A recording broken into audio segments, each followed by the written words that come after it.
everybody. Welcome to Bestie Book Reviews. I'm here with my bestie Mandy. And I'm here with my bestie Jessica and author Stacy Travis. Hi. Hi. Welcome. Thank you. All right. Well, we'll just dive right in. You have a new release that just came out. Do you want to tell us a little bit about that first? I'm happy to. Yes. So it's called Playing the Field. And as you might see, you might imagine from the field reference, it's about an athlete who plays on a soccer field. And it's someone who he hits his best friend's older sister, actually.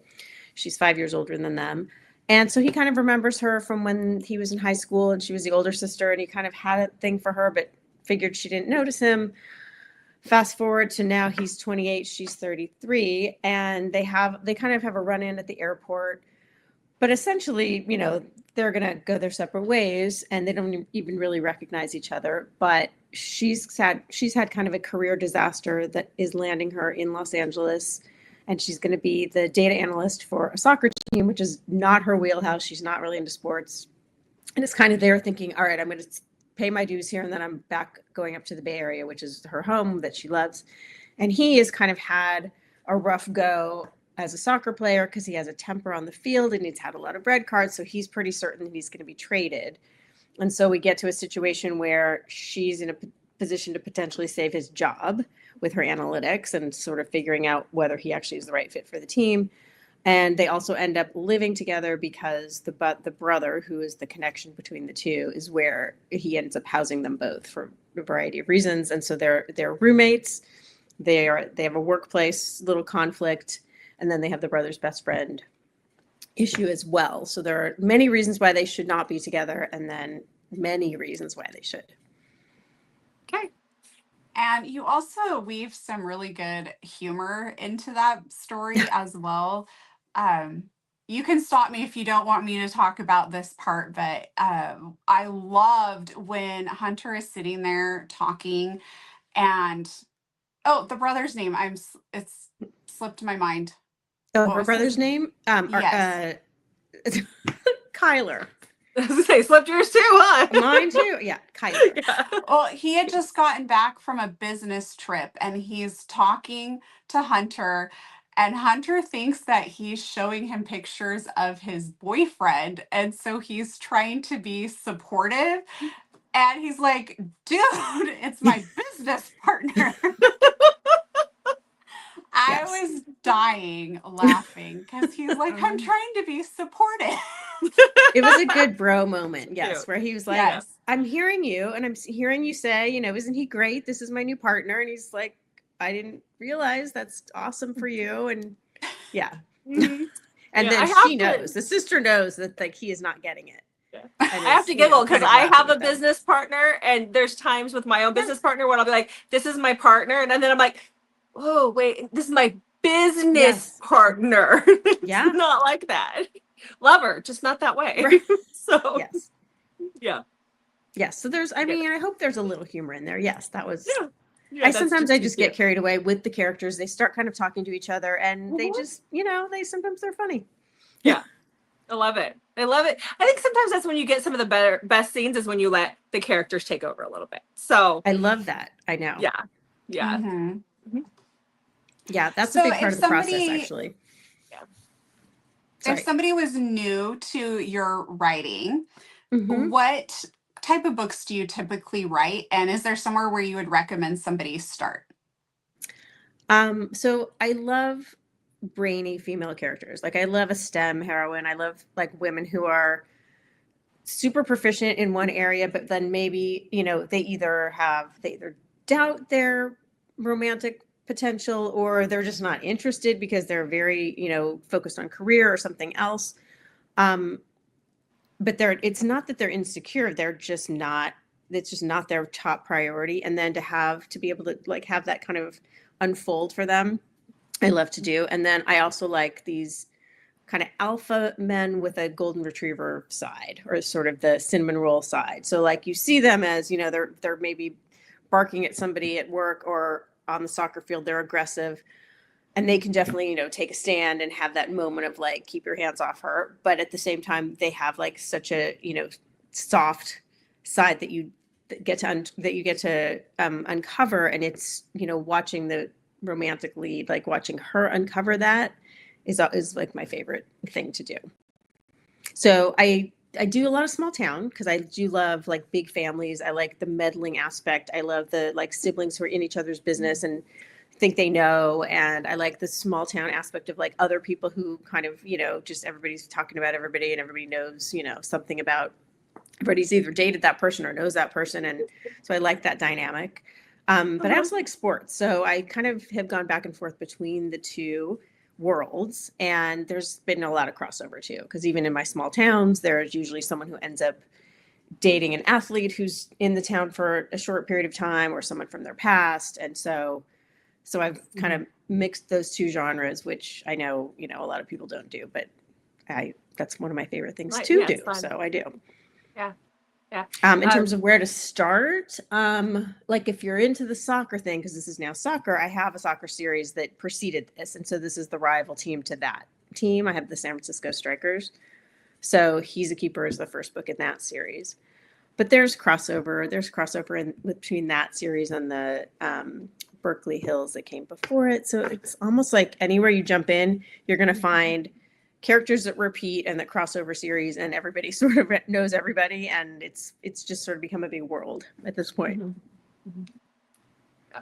Mandy and I were both giggling when you were talking about small towns, and that's because we grew up in a very, very small town. My grandpa was the chief of police, so we knew everything that was happening. Like the way you described it is very, very accurate. And I love it. Like, I love that. I love that you can like drive down the street and it's like, especially if someone who's lived there a long time, they can just point out, oh, that's where this person lives. And don't you remember when he was dating that person? And and now they're in a big fight. And it's like, I love that. We do that all the time. Hearing about all of it. Yeah. Yeah. We'll call each other and be like, did you hear? And we don't live in that town anymore. Yeah. Like we're both in opposite directions and we still get the town gossip. So yes. Yeah. It's good. It's good. It's good. It's interesting. And I live in Los Angeles, which is certainly not a small town, but because I grew up here, it kind of functions in a small town way for me because I have high school friends and I have college friends and I have camp friends and I have all these people who are here still. And so we end up in the same thing where it's like somebody ran into somebody and everybody kind of knows everybody from back in the, somewhere. Yeah. Either same thing, camp, or they grew up next to each other, an old neighborhood thing. And so I feel like it's a small town, even though I know it's big. Yeah. Yeah. So I read the Buttercup Hill series. And when I went back, I was looking through Goodreads before we started this interview because it's been a little bit since the Buttercup Hill series came out. So I was just making sure I hadn't missed anything between that series and then the start of this new series. Yes, that is definitely an it's not you, it's me issue because I definitely took a break. It's been 7 months since I released a book. So yeah, that series I was releasing every 3 to 4 months. I kind of kept it, fairly consistent. And that's been my pace, since I started writing romance. And then there were a couple of things. One was that I wrapped up that series. I didn't know what I wanted to do next. Like I didn't know if I wanted to stay in small town, if I wanted to go back to soccer. So I was figuring that out. I also had a suspense thriller that I really like, a psychological thriller that I really wanted to write it.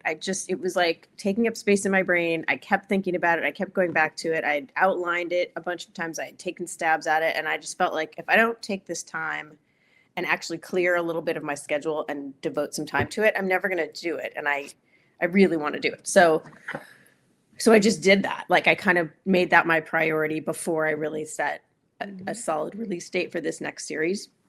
I spent most of my summer on that. And once I had the book draft ready, and then I could send it to my agents and have people, start to give me some feedback on it, then I felt like, okay, I can come back and start a new romance series or at least one book.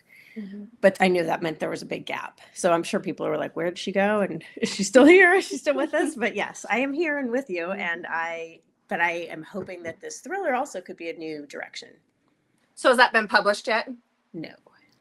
Okay. No. And is it under the same name, author name? I haven't even made that decision made this? yet. Okay. So yes, all of that is to be determined. But yeah, it was so different to write. I mean, it was a different part of my brain, a lot more plotting, a lot more research, and I loved it. I just really, I will be doing more of those. So Mandy loves those. She loves. I was gonna say I love a good psychological thriller. So please keep us in the know I when you will. have information on when that's coming. I will. Yeah. I will. I'm excited Yeah, about it. I'm the HEA queen. I always need an HEA, but there's times when Mandy has convinced me to read a psychological thriller, and I always enjoy them. But then I have to jump right back into my romance because I need the romance and I need the couple to end up together.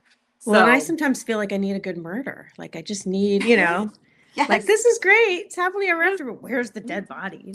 Yeah, that's where Mandy calls me. She's like, I've been watching Dateline lately, and then I'm like, oh no, here we go. All right. Right? I know. That's me. Yeah.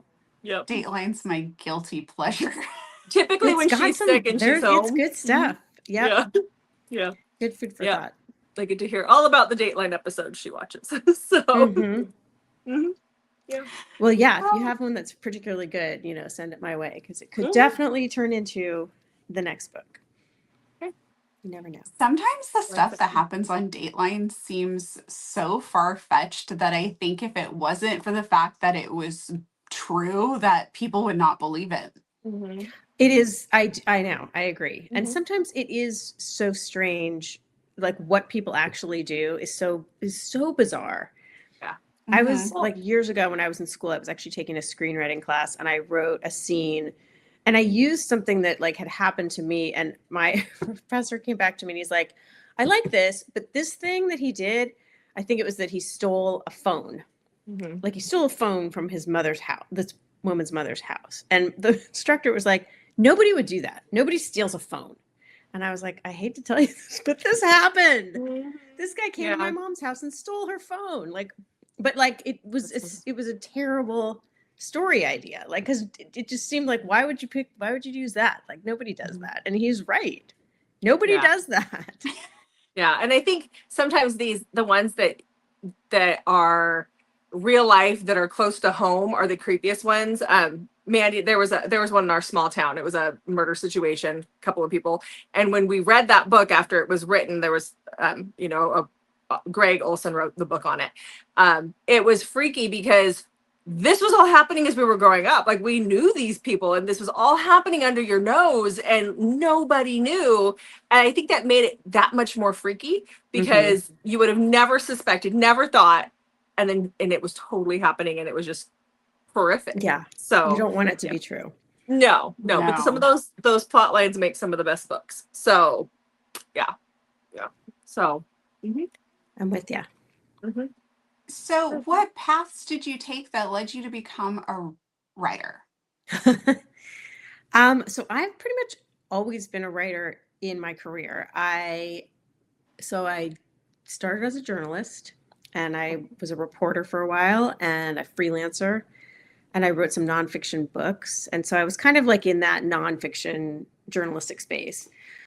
And then I had this this desire to excuse me, kind of create the dialogue and create the characters. Like I liked things being grounded in reality, but I also was like, well, what would it be like if I could write the dialogue instead of interviewing somebody and hoping they say the thing I want them to say? Like, what if I could just make them say the thing I want them to say? So I started looking to write for TV because I was in Los Angeles and it seemed like that, was accessible, sort of accessible. I mean, it's not really, it's hard to still do it or to get into it, but I eventually cracked my way into it and did that for a while. And so then that was kind of a nice hybrid of like doing the research that you would do journalistically, but then being able to kind of turn it into an episode, a TV episode or a pilot, and then figuring out how to form those cliffhangers to get through the commercial break or so it sort of had me thinking more episodically, which then dovetailed well with fiction writing because I still think that way. And I still think about like the end of a chapter,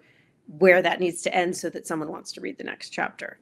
So it's all kind of flowed somewhat seamlessly, but it also, looking at it from afar, you might be like, okay, so now you're on your third career.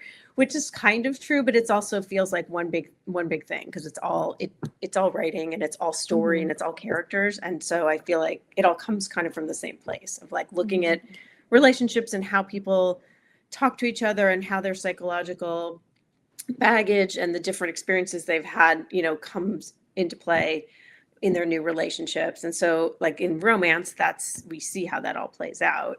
And so I feel like in order to write those characters in those relationships, I definitely draw on observations that I've made in the other kinds of writing I've done. So it's just been like a zigzaggy path going to the same place, I guess. Yeah. I can see that. Yeah.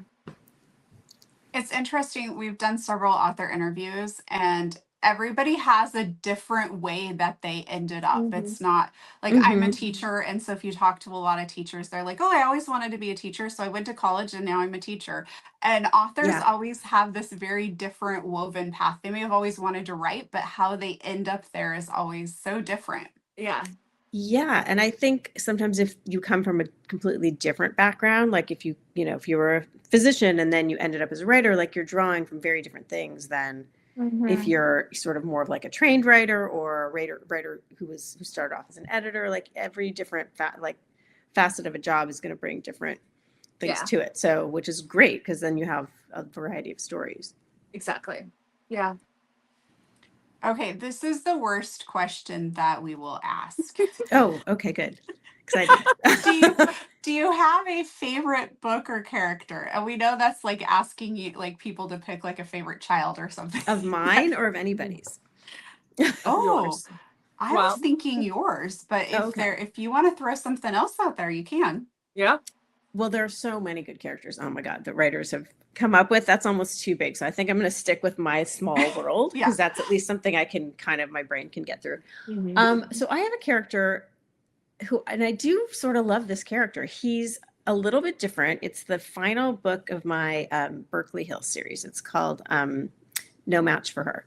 And the character Charlie he starts off in this book on a really bad blind date with the last sister of all the sisters that we've now matched up in that series. And because he's kind of befuddled and he's a tech guy and he thinks he's just so in his head and he's smart, and he's also a little bit on the spectrum. And so he's got a different way of thinking and looking at things. But then he and the main character Cherry decide that she just needs a date to a wedding. So he's going to be her date. And so they're going to get to know each other through a series of kind of just like friend dates just to get to know each other. And the dates that he sets up for them, that he chooses for them to go on, are like kind of like the most magical set of experiences. And of course, they do end up falling for each other. But what I love about him is that you kind of keep unwrapping like layer after layer, and he keeps sort of surprising you with like who he is and how he actually looks and how he actually behaves and all of the things that he's kind of layered under like protective, baggy clothes and, attitude and ways that he's sort of shut down. And like, as she's able to kind of strip all of that away, he just kind of blossoms. And I feel like you see that in the reverse a lot of times where, a female character kind of becomes like the butterfly, but he actually becomes the butterfly in this particular book. And there's just something about that makes me kind of love him. Like because he's so genuine, but then he ends up being super hot and super, smart, and he's all of the things. And so it's kind of like the Clark Kent that becomes Superman. He really, you get to kind of follow that. So I think that's my favorite book because I really like that character. Yeah. I like when that happens. Because it's different. It's a reversal. So I like to see that. And I do like sometimes we see, I can think of several books where the hero is somewhat on the spectrum, and I love all of them. I don't know what it is. I think it's just something about the hero being a little bit different, seeing the world a little bit differently, that I love that when that happens. Yeah. Jessica also likes a mute hero, and I think it's because she secretly wants her husband to be mute sometimes. I'm getting a dirty look now. Thanks, Mandy. He's listening to this. He's Alan, listening, but you he's not honey. speaking. No, he's not speaking. He knows he's not allowed. Not while the recording is going. Oh my Uh, gosh. he actually is very quiet, so it's not that. It's just the vulnerable. I can't even say it right now.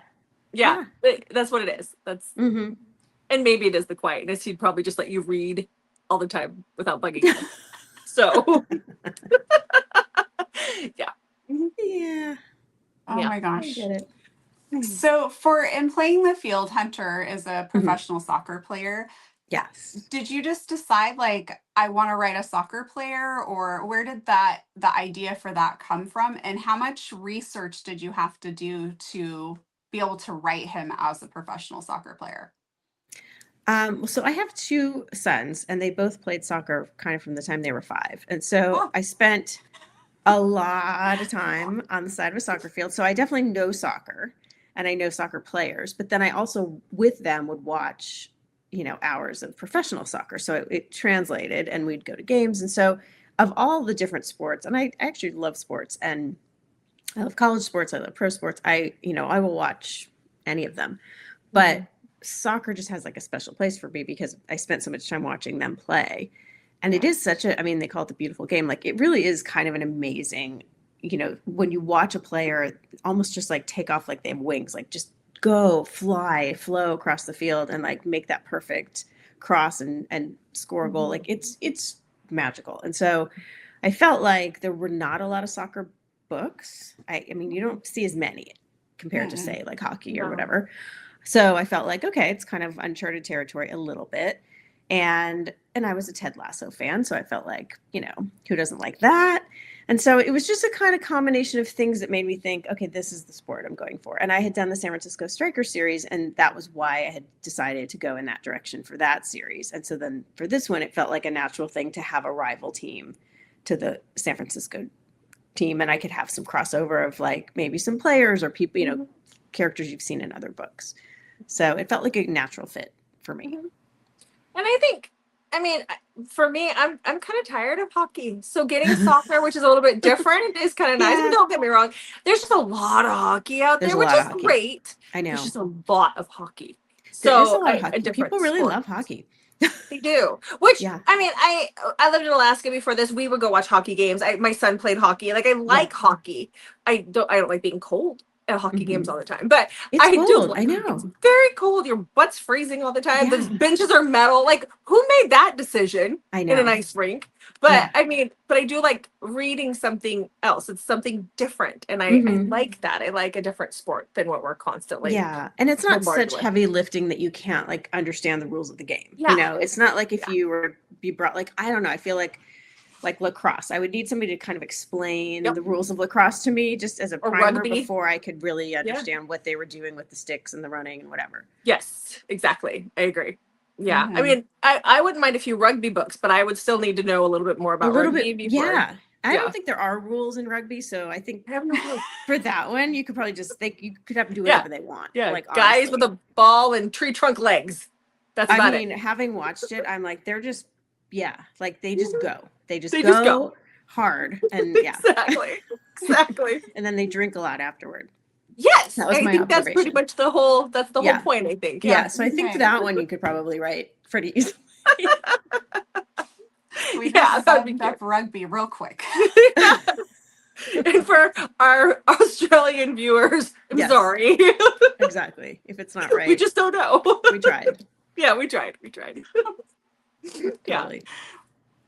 So will there be more books in the LA Devils So franchise? The plan is to do more books. Yeah. So the plan is to have this be a series. And so the Strikers was 3. So I'm thinking that this series should at least have 3, just because I like symmetry, and I feel like there's some tropes I want to explore, and I also do love the small town books so much that I don't want to take too much time away from them. So I'm thinking about ways that I can have within this series, have them be in a small town, like. They're going, maybe during their off season, they're training at a facility in a smaller town. And so you've got this like group of kind of fish out of water guys that like end up in this smaller place and have to figure out, what maybe nobody even knows who they are. They've never heard of them. And they're all these athletes. There might be a way for me to kind of bring in the small town that I crave all the time. They go to a with small sports town series. because less distractions and they can Yeah. focus on Right. the sport or whatever they're doing. Yes. Yeah. Yeah. I mean, they do that. Like teams Yeah. do go to, off-site training Mhm. facilities that are smaller. So Yeah. there's room for that too. Yeah. But yes, the plan is to keep going with this series. Okay. They could go to Buttercup Hill and go to the winery. Right? I mean, why Yeah. not? It's all California. It's not that far. Exactly. Nope. I loved that series with the winery. It was Thank so you. good. Yes, me too. I know. I went up and did research up there, not just, everyone's like, oh, I'm sure you did. I didn't just go up there and Winery, huh? drink wine. I went to a winery and like got up at 5 a.m. and went out with them while they were picking grapes and saw how the de-stemming machine works and how they I wanted to really understand it because I felt like that's like the journalist in me, but I wanted to be able to write, about something that maybe was important that I hadn't realized in the, because it is farming. Like, what are the stressors? What are the things that, if you're a wine producing family, what is it that you're, worried about? Weather and, crop blight and different things. Like, there are things that are going to be story points that I felt like needed to go in there. So I wanted to really kind of understand it. It was great. I loved that research. I bet that would have been interesting because that's the side of the winery that most people don't see. Yeah. At all, actually. Right. So that's more than just going and drinking. No, for sure. And it really, when you do that, like you really very quickly realize that it's not just this glamorous, like, oh, I'm going to slap a label on. It's like, it's farming. It's farming. And it's insects and it's fertilizers and it's organic and rain and all these things that, they all have to go right in order for them to get like that perfect grape. Yeah. Yeah. So yeah, I like And that. I love that some you of did that. them don't want celebrities coming and getting married. They sure there. don't. Nope. No. Nope. No. The only thing I think they of, don't know anything about making wine. Like they just want, No. they don't want that. what was that movie with Keanu Reeves? And it was like took place right after World War II or something in the movie. And he goes to a winery, like a family that has the grapes and the wine. Something in the Clouds, I think. It was a 90s movie. Oh, yes. Mm-hmm. Oh God, what was that it called? is my Yes. extent of winery knowledge. Yeah. Something Clouds. I can't remember what it's called. But yeah. I think about that when they talk about the behind the scenes, like the grapes not getting too cold and the weather and all of those things. The fire, there was a fire. Yeah. Mm-hmm. Well, so there were fires in Napa a few years back, and like it actually affected the grapes. Like some of the grapes they felt like had a smoky taste to them. So like it's not it's not nothing. All that stuff really matters. Everything affects it. Yeah. So I'll be going back there too. Yeah.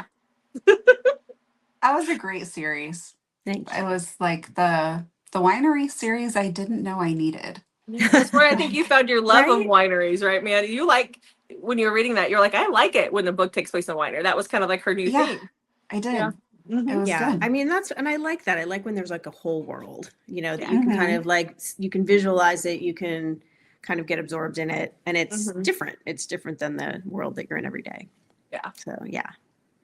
And then you have a bunch of family members who are going to have very diverse personalities and thoughts on how the winery should be ran. Yeah, for sure. And I think that's also what's interesting. I mean, a winery isn't unique in this, but a lot of times if it's, a business that was started by like the dad or the grandfather or whatever, grandmother, by the time it gets to like the generation that they're hoping is going to take it forward and run it, it may not be their passion. Like it just because it's this family thing.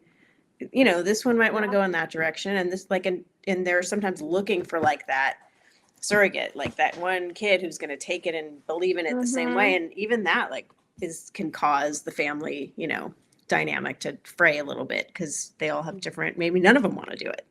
Exactly, and then what do they do at that point? All this. Years and years of hard work the families put into it, and then do you just bring in an outsider? And what do you do? Yeah. Right. So, so I'll have to go back there. Find another family, more drama. Yeah, That won't exactly. be hard. That's the best thing about it, and small towns too, because the door is always open for a new book in that town because you have all of these big families and these side characters, and sometimes you Yes. feel like Oprah going, and you get a book, can you get a book? But Yes. it's easy to do. Exactly. It's Yeah. fun. Yeah. Yeah. And then the Yeah. readers want to know, well, what about that person? So And yeah. that's really fun to be able to like just kind of reference, oh, and that, oh, and my best friend who's coming to lunch with me, but it's like the character that you read about 3 books Yes. ago. Yeah. Yeah. That's Yeah. fun. That's the best thing about the small town. But you can do it in other things too, like sports teams too, but you really find it in small towns with the big Yeah. families. Yeah, for sure. Yeah. So when you sit down to write like Playing the Field or any of the books that you've written, what is your writing process like? Can you just sit and start typing? Do you outline? What do you do? Well, I can sit and start typing, but it won't necessarily be good. I can always do that, but I have figured out that morning is my time. So I really try to kind of preserve that time. I don't schedule any calls. I don't allow myself to like start by looking at emails and look at things that are going to get me off track and frustrated before I even sit. Like I really preserve like my first post cup of coffee energy and thoughts for like the actual writing of the book every day. And I give myself like a word count goal, and I just try to stay with try to get to that, but try to do it in a thoughtful way. So it's not like just a race against the clock to get the words out. It's like, well, I want the best set of pages from that session that I can get, and then I allow myself the rest of the day to deal with admin stuff or whatever else comes up. But I have and this is through much trial and error, I have figured out that like the morning writing is important to me. I don't do as well with afternoon writing. It's just not when I'm like super clear headed about it. And gets even worse at night, but sometimes I have to do it then too. Yeah, I mean, I'm not a great outliner. I mean, I certainly have made outlines, and no sooner do I make them that I deviate from them. So I've stopped like spending 2 and 3 weeks outlining something when I know it's not gonna really matter. So I kind of start with like a bigger overarching, like think of it in 4 acts, like what has to happen in each act. So I know like I have a roadmap of where I'm going, but it's not chapter by chapter, like this is going to happen in each chapter. I wish I could do that. It might make my life a lot easier, but I just can't. I have to like figure it out by doing it. And then after I've written about a third of the book, then I really know who the characters are and I really know what the book is. And then I go back and I kind of rewrite that first third with like the new information in mind, and then I can keep going and finish. Okay. So, have you ever been in the middle of a book and just been like, okay, this is what I thought was going to be like act 3 and 4, but now we're going in a totally different direction? Not with romance, because I generally know, I generally know what the direction is. So it's not, if I'm going to do a accidental pregnancy, like I'm not going to get to act 3 and suddenly feel like, oh wait, no, this was supposed to be enemies to lovers. Like that would be hard, because then I'd really have to rewrite the whole book. But I will say, like this thriller that I'm doing now, it's not the first time I tried to do something like this. And the first time I did it, I did not have a roadmap at all. And I was just like, I'm just going to write this thing. It's going to be great. It's going to flow out of me. I wrote 400 pages and then didn't know what to go. I didn't know where to go next. Oh no. And I had to throw it out. So like that is what I don't want to have happen again. So I know that I need to have enough of a roadmap that I'm not going to write 400 pages and then hit a brick wall. Right. But not so much of a roadmap that it takes all the creativity and fun out of it, because that's where I think the best, like most magical stuff happens, is when I don't totally know how the conversation that they're going to have is going to end, or where it's going to take us, or what the scene is actually going to be. Okay. It's very non-specific, but sort of specific. Like it's non-specific, totally but it happens every time. And so it made me think that like that actually might qualify as a process. Yeah, I think it does. I think it does. It would for me, because Mandy is the type A personality. I'm the type A- personality. So that's kind of more where I would be. She would want a very strict outline, and I would want just general guidelines. Yeah. I mean, I have writer friends who outline and they stick to their outline, and it's awesome. Yeah. I wish I could do it. I cannot do it. Nah, Yeah. I'd get an outline done and I'd be like, okay, I'm bored now. I don't want to write this book. So Yeah. that's Or the I'm like, board. well, that's not what I want to do in this chapter. I want to do this other exactly. thing. Exactly. Yeah. And then the whole rest of the outline has to change. So Mhm. yeah, Yeah. Couldn't do it. I know. So when you're not busy writing, what do you like to do in your free time? What do I do? So I'm a runner. I do that. That's just kind of my stress release. But I've done that since I was like 12. Mhm. I play mahjong. I don't know if that makes me sound like I'm 100, but I do. And I mean, I read, Mhm. and I'm not like a huge binge watcher of TV, but I'll sometimes get into something that I love. Sometimes I knit. I went on like a little bit of a beanie knitting tear this summer, even though it was hot. I was like knitting everybody beanies. Don't know why, but they can Love wear them it. now. Yeah. Because now if I was doing it, I'd have to be really fast because it's getting cold. Yes. So Yeah. now I can relax. Mhm. So yeah, I have like there's like I have little hobbies like that I Mhm. do, and usually stuff outside. Like I like to get on my bike. I like to run, hike, Yeah. outdoorsy stuff. All the fun things. Mhm. Yeah, yeah. How about you guys in the rain? Are you doing it? Not outside. Oh, Mandy's outside. got a hobby farm, so she is outside quite a Yeah. Wow. bit. Mhm. Nice. Yeah. Oh, I like that. I'm Like I'm with a animals? Do you have animals? I do. I have goats and miniature donkeys and chickens. I went last year. Was it last year? Yes, last year I went to Edinburgh to the to Rare Edinburgh. fair. Yeah. And Mhm. oh my God, so the Highland cows I Mm. Yes. loved. And then I Yes. found out that they have miniature Highland cows. And then Yes. that sent me down a whole rabbit hole of miniature Mhm. animals. Yeah. Oh my God. And Yeah. like these black-nosed sheep. And I'm like, I feel like I need a farm. I don't know how I'm gonna do it, but I don't know what my In dogs will LA, think about right? it. But I mean, could I have like a farm with mini Just a animals? just a Highland cow. Every girl needs a Highland A cow. mini Highland cow. A They're like mini they're Highland cow. small and Yeah. they're Well, I adorable. They have did like the shaggy fur. I Oh, did Scottish Highland dance for a while until COVID hit and then, everything went to pot. But we would go to the competitions for dance and they always had Highland cows and they'd have some mini uh-huh. Highland cows. And I always wanted to take them home.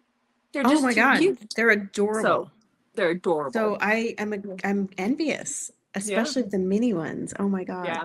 Yeah. I have wanted to get a Highland cow for many years before they got so popular, but Yeah. now they're so popular, it's They're hard expensive. to find one that Mhm. that's, you want to make sure that you're buying one that's been bred well and that Yes, you're for not going to sure. get something that's going to Yeah. not survive. And you can spend like 20 grand plus on one cow. On a cow. Yeah, Wow. it's Okay. crazy. Well, and I'm wondering if people are buying them. Like I found a website and it said on the website, like if you are not, if you're not good with or like, used to farm Mhm. animals, like don't buy this cow. And I mean, it was like a very clear Yeah. warning. If you're not used to raising livestock, don't buy this cow. Don't buy the And I cow. was like, I think they're talking to me. Like, I think that warning was for me. They're There's like, a But few- I'm sure there are people who are buying them who are not used to raising oh, I'm livestock, sure. right? I'm sure. Like have them in their backyard in Yeah. LA because Yeah. they thought they were 'Cause they're cute, but that's cute. not what they're for. Uh-huh. So yeah, I mean, in Mandy, the community we grew up in was a logging and farming community. So we both were on farms growing up. But that's not what a cow's for, even if it's No. cute. Right. Oh, well, when I someday do get a Highland cow, it is totally ornamental. It is not getting I know. baked. It is just I gonna know. hang But at out my in my house it field would. and be Yeah. happy. Yeah. And then my dad will be like, "What is Mandy doing with that cow?" So we will have that conversation, I'm sure. Yeah, I'm not eating Well, it. please let me visit it. Yeah. Since I Of don't think I'm going to course. actually get one of my own. Yes. Yeah. Yeah. They're so cute. So yeah. Okay. Mandy has a farm. Yeah. Awesome. It'll be a while. Mm-hmm. Yeah. I was just talking to somebody at our local county fair and she has one and she was telling me like she's like you can't buy one now for under 20 grand. And I'm like, Well, that is I don't know insane. when they got That's so nuts. popular. They have gotten very popular. I would say thought, within the last 5 years. Yeah. Yeah. Yeah. Because I remember when Very- we were going to the Highland dance competitions and stuff, they were there because that's a Scottish thing, but it Yeah. wasn't something I see everywhere. And like within the last 5 years, they pop up everywhere now. So They're it's everywhere. fairly recent. Yeah. I thought it was just because I had been in Scotland and was, had kind of gone down that rabbit hole of at least Yeah. Googling what, Yeah, your phone was listening to you. and because they're all over my feed. But then I realized, no, it Yeah, can't just be no. me. Like there are too many of these for it to just be about for me. Yeah, exactly. It's a thing. There's a couple really famous people who have them, which have driven up the price, is what the Oh. lady at the fair was telling me. And she's like, wait a couple of years and it should get better. So Mhm. Kevin Bacon bought two, I think, for his wife. Yep. I think that ruined it. Probably. That might have ruined it. Kevin Probably. Bacon and Jelly Roll. Oh, he has yeah, them too? Jelly Roll. Mm-hmm. Yeah. Yeah. Yeah. But even donkeys I bought my donkeys from the same person. And he actually asked if I wanted to sell them back to him because he's Oh. now asking, like kind of joking, but Yeah. he's actually now asking like 5 times the amount that I paid Ooh. And they're and mini? up. They're Yeah. miniature. Oh my God. And so what do they do? Do they just run around like, I mean, you're You not riding might be able to donkeys. hear them right now because they're mad that I haven't come out to feed them yet. So I don't know if you just heard them going off, but No. they can see me through my window right there. So Uh-huh. they're standing there looking at Just my looking at you like, window. lady, feed me. Okay. I much. don't care about romance. Let's just talk about animals. Oh my God. So miniature donkeys actually can't just be out on pasture because they can, if they eat too much grass, they can actually founder, which is kind of like being a diabetic, basically, like Uh-huh. getting kind of Yeah. sort of the equivalent of that. So they have to be like on a dry paddock. Oh. And so they're not just like throw them out in the pasture type animals, but they're pretty easy once you're set up for them. Like I have a Mhm. farrier who comes and does their hooves every 6 weeks, but they're pretty low maintenance and they don't need a lot. Mhm. So do And you take them they're- out on walks? Like, do you take them down the path, or do they sort of take care of that themselves? They To just hang out, exercise. and I have a dry paddock for them that's all fenced off. And then sometimes, this is getting probably way more information than you want to know, but depending on the season and the temperature, they can go out on the pasture, and I'll let them out for a little bit and then put them back in. So like in the summer when the grass is pretty dry, it's safer for them to eat out there. So I'll let them out, but they're very well behaved. My goats are like, they can be very naughty and they'll like push the fence and stuff, and try and Yes. get out and stuff. But the donkeys don't do stuff like that. Uh-huh. They're just very easygoing, very sweet and lovable. Do they try to come inside?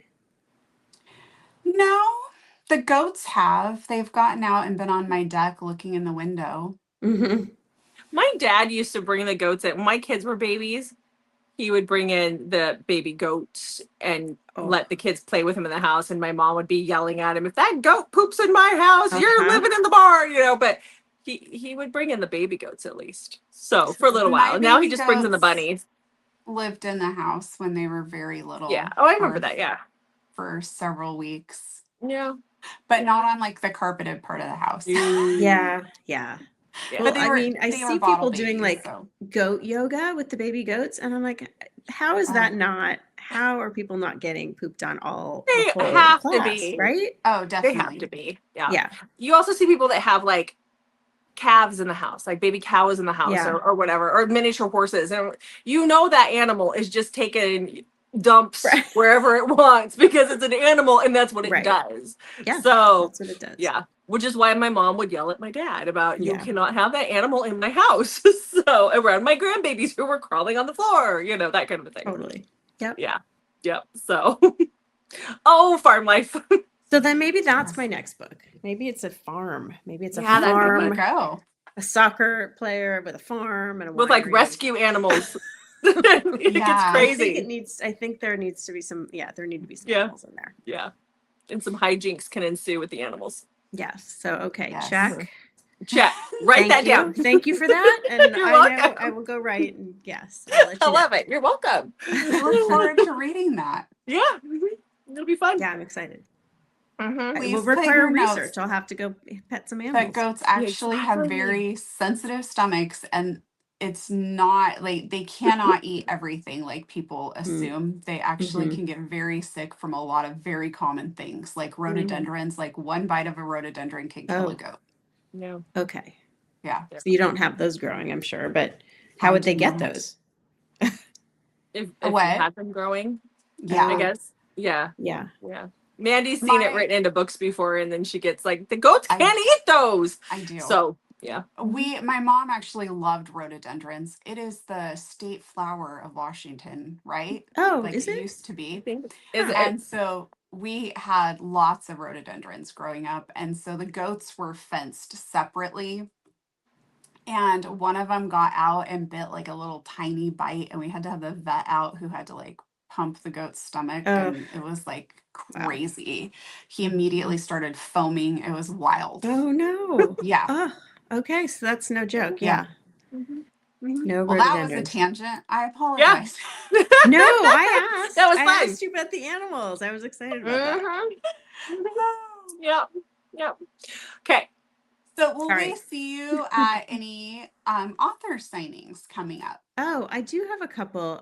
So what's the one? I'm going to the Bells in Dallas. That is Holiday with the Bells. Is it Holiday with the Bells? I was just trying to figure out what holiday that was. Is it like St. Patrick's St. Patrick's Day. Yeah.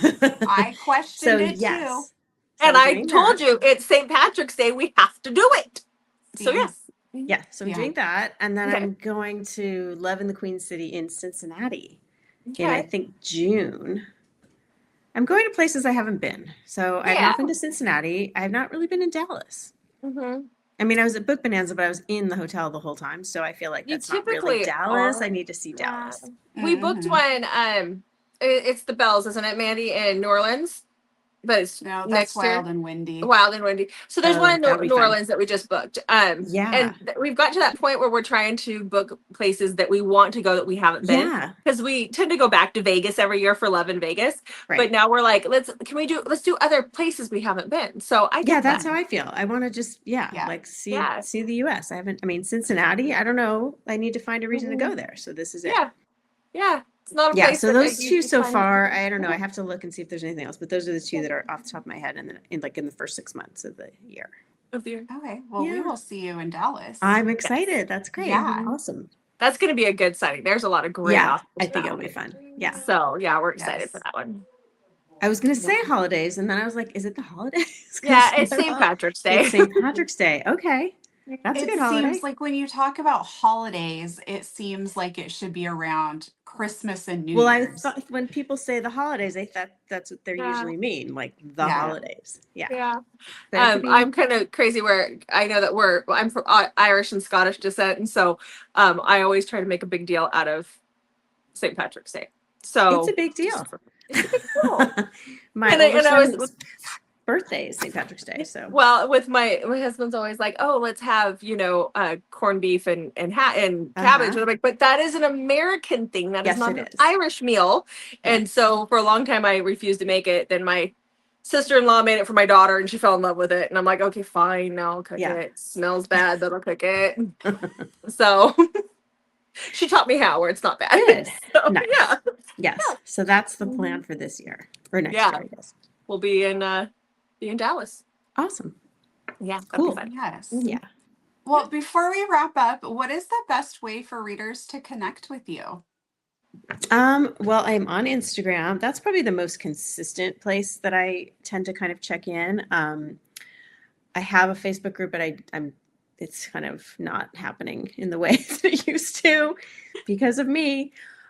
So yeah, I would say Instagram is probably the best. So Stacy Travis Romance is my Instagram.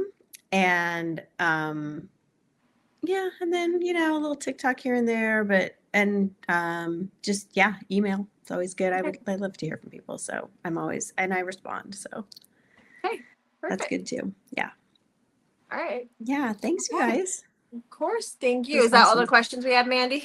That was. That was.